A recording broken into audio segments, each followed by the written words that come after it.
Hello and happy December. Welcome back to this week's episode of Sports Corner. I'm Cole Young, and it's been a few weeks, so we have a lot to catch up on. As always, to start, we just began Week 13 of the NFL season, and the hot topic of the league right now is the Denver Broncos. After defeating the Cleveland Browns 29-12 at home this past Sunday, the Broncos have officially won 5 straight games and are sitting with a 6-5 record and are currently fighting for a playoff spot. Denver started the season at just 1-5, including the infamous 70-point loss to the Dolphins. Through the first 5 weeks, the Broncos defense was allowing a league-worst 36.2 points per game, but that number is down to just about 17 now, as their defense has pulled a complete 180. After an abysmal first season in Denver, Russell Wilson has seemed to have found his footing under new head coach Sean Payton. Wilson currently has over 2,400 total yards, 21 total touchdowns, and just 4 interceptions, while maintaining a 103.4 passer rating. The Broncos still have a long road to the playoffs with a few other AFC teams in their way in the fight for the 6th and 7th seeds. The current division leaders are the Chiefs, Ravens, Jaguars, and Dolphins. And barring anything crazy happening in the next few weeks, all 4 of these teams are basically guaranteed playoff spots. Fighting for the wild card spots are the Steelers, Bills, Broncos, Colts, Browns, and Texans. To make matters even more interesting, Denver will take on Houston this weekend. That game will have massive playoff implications and will definitely be one to watch. Over in the NFC, the division leaders are fairly clear-cut, with the 49ers, Eagles, and Lions in front of their respective divisions. The one outlier is the NFC South, where the Falcons currently sit in first with a 5-6 record. No team in that division currently has a winning record, but someone's got to win the division. The Buccaneers and Saints are just on the fringe of winning the NFC South, and the Packers and Rams are fighting for their spot in the wild card. The best game of the weekend will be the crucial battle between the 49ers and the Eagles. This game will have huge implications on the playoff seedings. This past week, we got our first team mathematically eliminated from the playoffs. The Carolina Panthers, with just 1 win and 10 losses, are officially out of the playoffs. The Patriots and Cardinals are not too far behind them, and with losses this week, we could see those 2 teams lose their hopes at a postseason appearance. Time to make my picks for this week. The last time I made my picks, I went a perfect 4-0, and I'm now holding on to a 26-14 record. This week, I'm going with the Lions over the Saints, the Steelers to pick up a win over the Cardinals, the Dolphins to score big against the Commanders, and the Buccaneers to roll past the Panthers. Unfortunately, the college football season is coming to an end, but that means the best games are still ahead of us. Starting tonight, this weekend is the conference championship games. In my opinion, the best game of the weekend will be tonight at 5 p.m. on ABC when Oregon and Washington square off for the Pac-12 championship. Oregon is currently pretty heavily favored, which comes as a surprise, considering Washington is the only team that's beaten Oregon all season, when the Huskies won 36-33 over the Ducks back in October. Not only is the conference championship on the line in this game, but both of these teams do have a shot to earn a place in the college football playoffs. Saturday's slate is full of huge games as well, including Oklahoma State and Texas playing for the Big 12 title, Boise State and UNLV representing the Mountain West, and Georgia and Alabama reigniting the rivalry for the SEC championship. The results of these games will have an immense effect on the entire college football world, so make sure you don't miss any of them.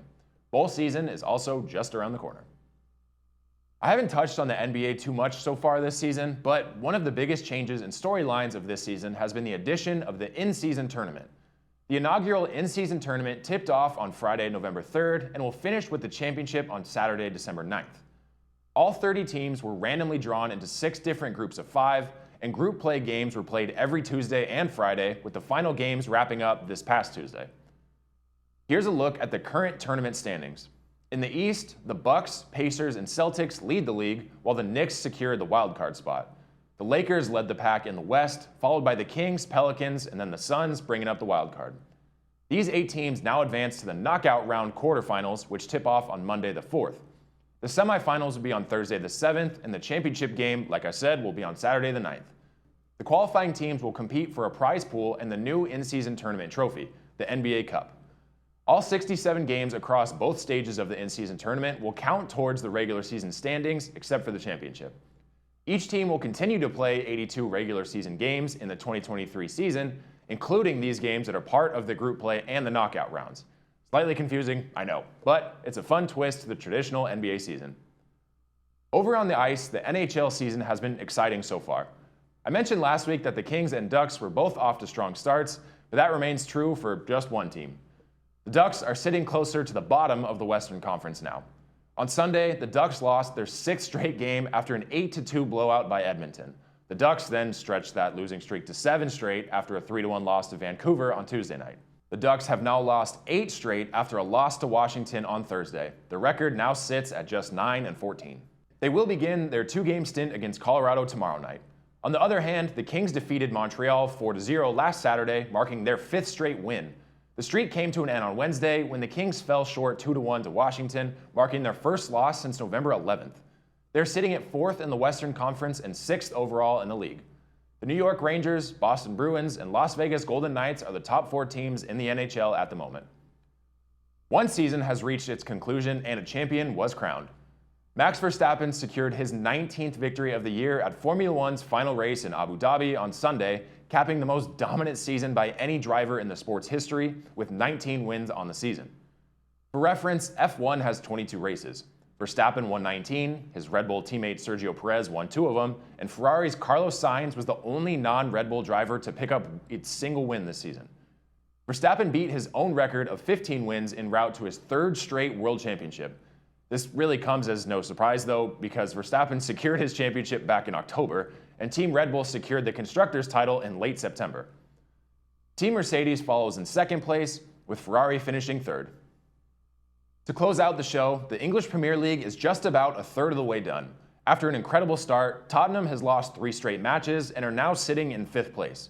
Arsenal, Man City, Liverpool, and Aston Villa round out the top 5. Towards the bottom of the table, Sheffield United, Everton, and Burnley are currently facing relegation. But, like I said, the season's only about a third of the way done, so a lot could change between now and the season's conclusion in May. As always, thank you for joining me on this week's episode of Sports Corner. Enjoy the first weekend of December, which is full of tons of different sports, and be sure to come back right here next Friday for more news and updates. I'm Cole Young. Have a great weekend, and I'll see you next time.